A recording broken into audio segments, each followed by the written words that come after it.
Sejam bem-vindos a mais uma leitura sequencial da Escritura. Vamos lendo a Bíblia aos pouquinhos, comentando um pouco do texto, buscando as bênçãos de Deus. E hoje, sim, estamos esperando ler a última parte do segundo livro de Samuel. Nós temos lido a história devagar, pausadamente e apreciado o quanto tem sido saboroso acompanhar a história de Davi e de todos os envolvidos juntos com Davi nessa jornada que foi muito instrutiva, está sendo muito instrutiva, e a proposta é continuar lendo a Bíblia na mesma sequência, ou seja, passar para o livro dos reis, primeiro livro dos reis, que é a sequência da história, é a continuação da história. Então, hoje estamos lendo a última parte de Samuel e vamos ver o que temos aqui, como se encerra essa parte de Samuel. É óbvio que aqui ainda não é a morte de Davi, não é o fim do reinado de Davi, mas é o fim do livro de 2 Samuel. Sejam bem-vindos, nós vamos começar hoje no segundo livro de Samuel, capítulo 24, o verso é o de número 18. A peste é afastada por causa do holocausto de Davi. Leiamos. E Gade veio naquele mesmo dia a Davi e disse-lhe: Sobe, levanta ao Senhor um altar na eira de Araúna, o Jebuseu. Davi subiu conforme a palavra de Gade, como o Senhor lhe tinha ordenado. E olhou Araúna e viu que vinham para ele o rei e os seus servos. Saiu, pois, Araúna e inclinou-se diante do rei com o rosto em terra. E disse Araúna: Por que vem o rei, meu senhor, ao seu servo? E disse Davi: Para comprar de ti esta eira, a fim de edificar nela um altar ao Senhor, para que este castigo cesse de sobre o povo. Então disse Araúna a Davi: Toma e ofereça o rei, meu senhor, o que bem parecer aos seus olhos. Eis aí bois para o holocausto, e os trilhos, e o aparelho dos bois para a lenha. Tudo isso deu Araúna ao rei. Disse mais Araúna ao rei: O Senhor teu Deus tome prazer em ti. Porém o rei disse a Araúna: Não, mas por preço justo tu comprarei. Porque não oferecerei ao Senhor, meu Deus, holocausto que não me custem nada. Assim Davi comprou a eira e os bois por 50 siclos de prata. E edificou ali Davi ao Senhor um altar, e ofereceu holocaustos e ofertas pacíficas. Assim o Senhor se aplacou para com a terra e cessou aquele castigo de sobre Israel. Terminamos a leitura, graças a Deus por mais essa etapa. Encerramos a leitura, podemos dizer que lemos todos os versos.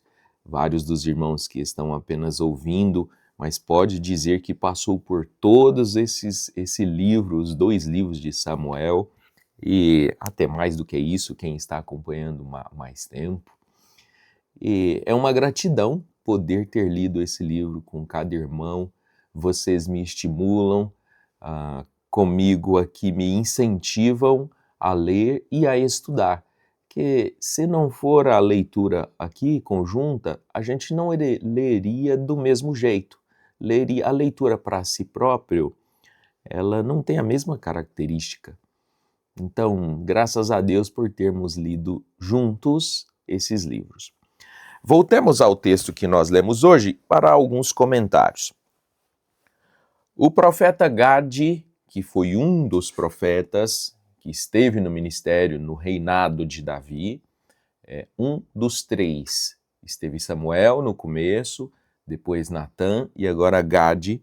Vem, fala com Davi e diz: O Senhor disse que é para oferecer um sacrifício na terra, na eira de Araúna, o Jebuseu. Esse homem tem outro nome lá em Crônicas, 1 Crônicas, acredito que é o capítulo 21. Ele tem outro nome, lá ele é chamado de Ornã, mas é a mesma história, então é normal que na Bíblia tenha vários homens com nomes diferentes, ou mais de um nome. E a eira, estive estudando, é como se fosse um lajeado, um cimentado, feito de pedra, de terra batida, ou às vezes ladrilhado mesmo, com várias pedras, ou às vezes cortado na montanha, de maneira bem plana. E aí naquele lugar plano eles colocavam os grãos para secar, os que precisavam de tirar da palha, eram usado aquele terreno, que é um terreno plano. Então é um chão batido, bem batido, mas planinho. E talvez um terreno aí de 40 ou 50 metros, nós vamos falar a respeito desse tamanho e do preço que Davi pagou nessa ocasião. Talvez aí um espaço quadrado, né, de algum espaço, talvez num terreno, numa elevação, num monte, numa parte alta do monte, mas que agora há pouco vamos falar onde é e qual é. Pois bem, o profeta falou e disse para Araúna, e Araúna, aqui ainda temos o comentário que ele era Jebuseu, Araúna o Jebuseu. O que quer dizer isso? Jebus era o antigo nome da cidade onde ele estava, que é Jerusalém. Jebus foi uma cidade que Josué não conseguiu conquistar, ou aquela tribo que estava ali não conseguiu conquistar. Desde que Josué entrou na terra, ninguém tinha conseguido lutar. Por mais que eles tentassem, os jebuseus, moradores de Jebus, continuaram morando ali naquela cidade. Mas quando chegou o rei Davi, quantos anos depois, né? Passou todos os juízes, todos aqueles juízes, e nenhuma das tribos conseguiu conquistar aquela cidade. E só Davi, que depois que Saul morreu, é que ele conseguiu conquistar e fez daquela cidade um local de capital, era a capital de Davi. Então, os jebuseus foram expulsos. Agora, esse Araúna não foi necessariamente expulso, pois ele morava ali nos arredores da cidade. E pela conversa dos dois, foi uma conversa notadamente amigável, não foi uma conversa de conflito. Pois entenda, quando Davi veio com seus servos, esse homem chamado Araúna perguntou o que faz o rei, talvez de uma maneira humilde, respeitosa, pois ele dependia de um bom relacionamento para viver bem ao lado da cidade, bem ao lado do palácio. Ele dependia de uma boa convivência. Então ele disse, o que vem o rei, meu senhor, fazer aqui? Aí Davi disse, eu quero fazer um sacrifício ao Senhor. Se ele fosse explicar mais, ele diria, o profeta me mandou fazer um sacrifício e é nesse lugar aqui, onde é seu, onde é esse terreno seu. E ele diz, eu preciso desse terreno, eu venho para te comprar.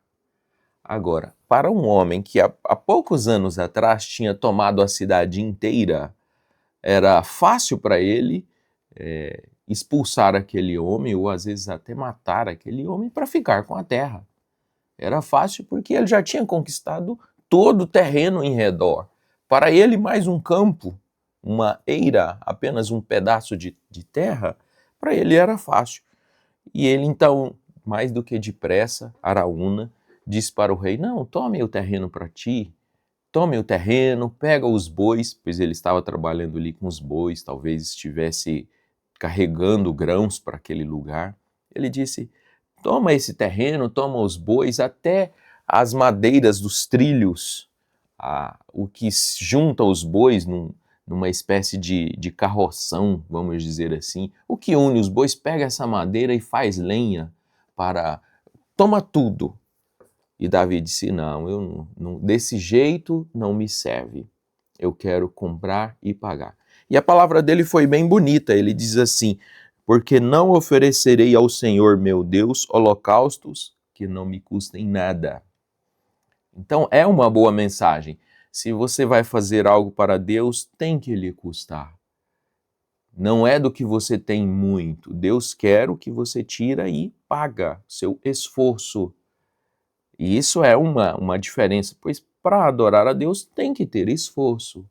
Seja ele financeiro, como é o que primeiro vem na nossa mente, é o esforço financeiro, mas às vezes é o esforço do tempo. Porque talvez você tenha recurso financeiro, mas precisa abrir mão, então é de outra coisa.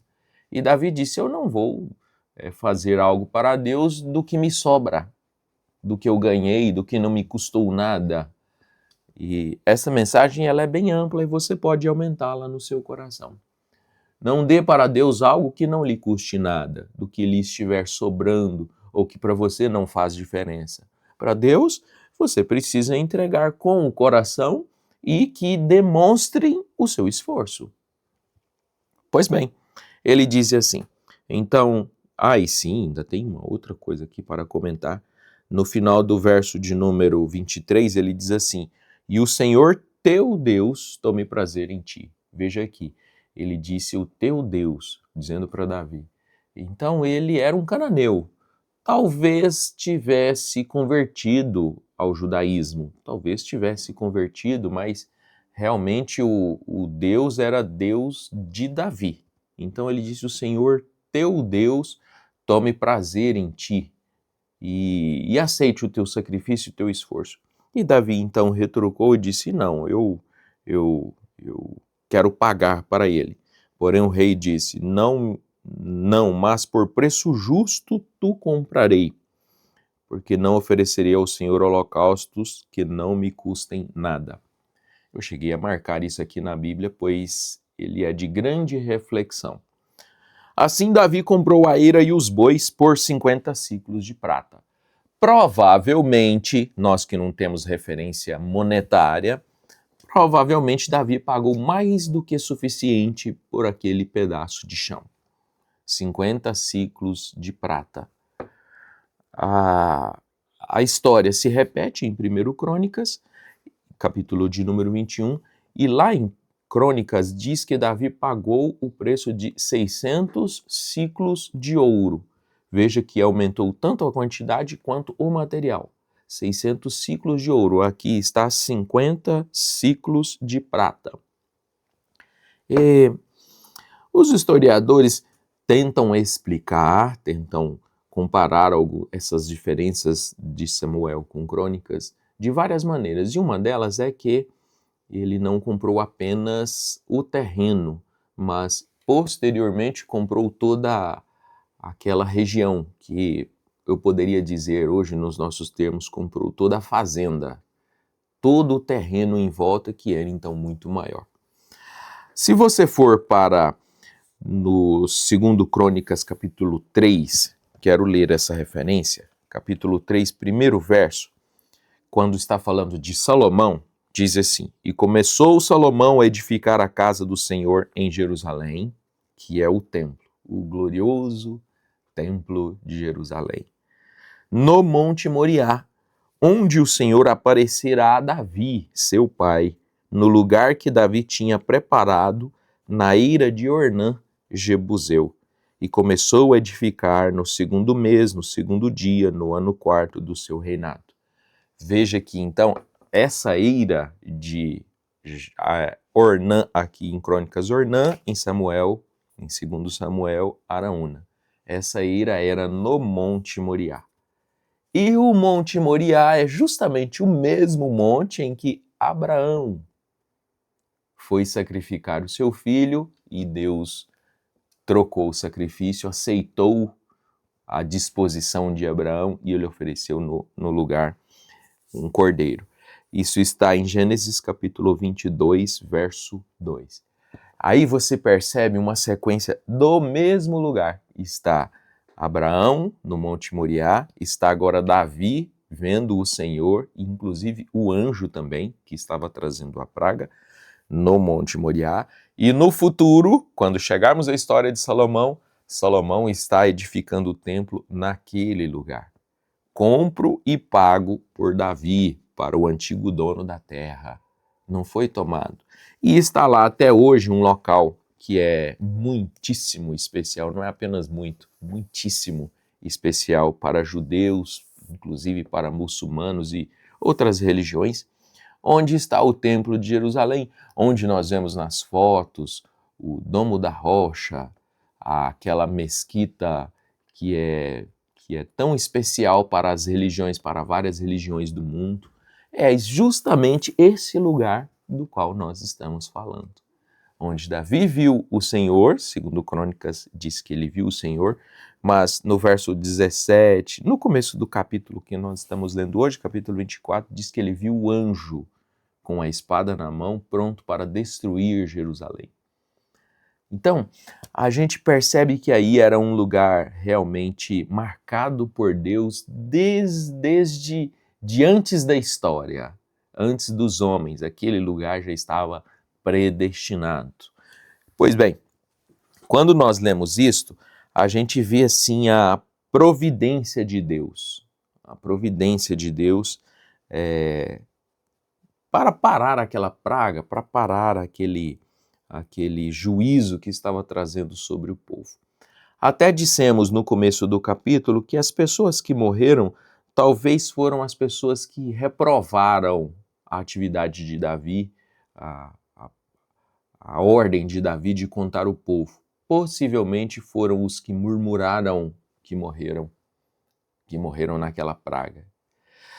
Daí Davi, depois de todo esse trabalho, de todo esse acontecimento que estamos lendo, o último verso do livro diz assim que ele edificou ali um altar e ofereceu holocaustos e ofertas pacíficas.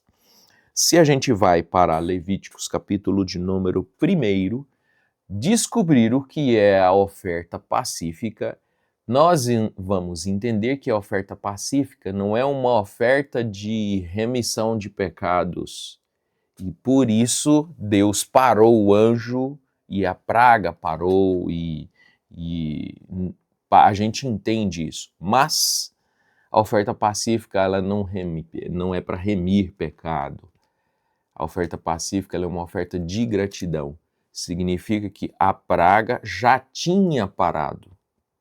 E agora Davi estava agradecendo a Deus, porque Deus não cumpriu os 3 dias de juízo, não matou o povo e não destruiu Jerusalém, como era para ser. Veja o quanto foi bom Davi ter caído nas mãos de Deus, pois Deus cumpriria o juízo. Se ele tivesse caído nas mãos dos inimigos, os inimigos teriam cumprido o juízo, teriam perseguido Davi, ou teria tido, eu não me lembro qual foi a outra praga. Mas como ele escolheu cair nas mãos de Deus, Deus começou o juízo, mas parou o juízo. E quando Deus parou o juízo foi quando ele diz, vai e diz a Davi, falou para o profeta Gade, vai e fala para Davi, para ele oferecer um holocausto. Então, entenda, não foi um sacrifício de faz alguma coisa e eu pararei o juízo. Não, Deus não quer troca. Deus não é comprado por nossos sacrifícios. Quando Davi ofereceu o sacrifício foi de gratidão. Aqui diz claramente no verso de número 25, ofertas pacíficas de gratidão. Volte para Levíticos, capítulo 1, e você vai ver que a oferta pacífica é uma oferta por algo recebido, por uma bênção recebida e concluída. Pois então, irmãos, eu pude ver que isso aqui é algo muito bonito, viu? É um ponto doutrinário profundo, nós entendermos que Davi não comprou a Deus com sacrifício, não fez algo para Deus parar a praga. Não, a praga já havia parado por causa da sua atitude, da sua oração, de dizer, Senhor, eles são inocentes, volta-te contra mim e contra minha família. E a sinceridade de Davi e a sua oração e o seu reconhecimento foi aceito por Deus. E Deus parou o anjo justamente naquele lugar, naquele local. O sacrifício não vá entender, ao contrário, o sacrifício foi de gratidão. A vida de Davi, que ainda não terminou, nós vamos ainda caminhar aqui para um pouquinho da história. Os 2 ou 3 capítulos de 1 Reis ainda temos história de Davi. Mas a gente pode resumir, eu posso resumir a história de Davi todinha, desde que ele era menino, que nós estamos lendo, todos os irmãos, os ouvintes, nós estamos acompanhando essa leitura. Você vê que a vida de Davi, ela foi diferente. Concorda? Aqui nós vemos humildade, nós vemos confiança extrema no Senhor e um espírito tão humilde que não ficava arrogante diante das situações, mas ao contrário, ele se inclinava e buscava a Deus e isso o fez vencer. E, gente, Davi escreveu isso e ele escreveu na forma de salmos muitas vezes, tanto com relação às misericórdias, no qual ele caiu nas mãos de Deus e as misericórdias foram a favor dele, quanto ele resumiu a vida dele aqui no Salmo de número 40, que eu quero ler para vocês um pedacinho. Do Salmo de número 40, parece que Davi estava inspirado a ponto de escrever essas palavras. Na nossa humilde opinião, eu posso dizer, resumiu a vida de Davi. Resumiu, bem resumido. Ele diz assim, ó: esperei com paciência no Senhor, e ele se inclinou para mim e ouviu o meu clamor. Lembra que Davi ficou tantos anos esperando Deus tirar a Saul? Deus já tinha ungido ele, através do profeta, como rei, e ele ficou anos e anos e anos esperando. Até teve a oportunidade de adiantar logo o processo, matar Saul, cortar o pescoço e ser o rei, mas ele esperou. E mesmo depois que ele foi recebido em Hebrom, começou a reinar em Judá, mesmo assim ainda foi mais 7 anos esperando, depois que Saul morreu, ainda ficou mais 7 anos esperando e o filho de Saul reinando em Israel. E ele esperando. Então, quando ele escreveu, ele resumiu a sua história. Esperei com paciência no Senhor. Tirou-me de um lago horrível, de um charco de lodo. Aí você vê perseguição, você vê as situações que ele viveu em tantas fases da vida, mesmo depois de já ser rei. Ele esteve num charco de lodo horrível. Será que ele estava se referindo ao adultério? Será que ele estava se referindo a tantos problemas que ele teve com filhos, com família? Ou será que ele falava da sua juventude lá no esquecimento, uma pessoa totalmente camponesa lá que não tinha nenhuma pretensão para o reino? Ele estava dizendo de coisas que ele viveu. E pôs os meus pés sobre uma rocha e firmou os meus passos. Gente, é a descrição da vida de Davi. Verso 5, e pôs um novo cântico na minha boca, um hino ao nosso Deus. Muitos o verão e temerão e confiarão no Senhor. E aqui estamos nós, lendo a nossa Bíblia, lendo, apreciando e vendo assim, meu Deus, como Davi eu quero ser. Eu quero ser como Davi, confiar no Senhor como Davi confiou, e não nos cavalos, não na espada, não no poderio militar, nas nossas capacidades, mas confiar. E ele diz aqui, ó, muitos verão, e assim muitos viram mesmo, depois de Davi até os dias de hoje. Aí ele diz no verso 5, bem-aventurado o homem que põe no Senhor a sua confiança. Não é nós, se você for ler todos os salmos, todo o salmo de número 40, você vai ver que ele foi realmente inspirado na sua experiência. Ele não estava escrevendo uma coisa que ele ouviu falar de Deus, que Deus é assim e assim. Não, ele estava falando do que ele viveu, do que ele tinha experimentado. Cada um de nós precisa dessa mesma atitude. Viver do que experimentou. Deus abençoou o seu coração. Tenho convicção e certeza disso. Deus abençoou a sua vida. Lendo o que nós lemos hoje na Bíblia, lendo o que nós lemos todo esse livro, e graças a Deus por termos lido uma história tão bonita. Se o Senhor permitir, na próxima oportunidade começaremos a continuação. Parece que não pegou bem, né? Continuar a continuação, começar a continuação. Mas começar porque é um novo livro, né? Porque é Primeiro Reis. E é continuação porque é a sequência da história. Deus abençoe a cada um, tenha um bom dia, e uma boa semana e até amanhã, se o Senhor nos permitir.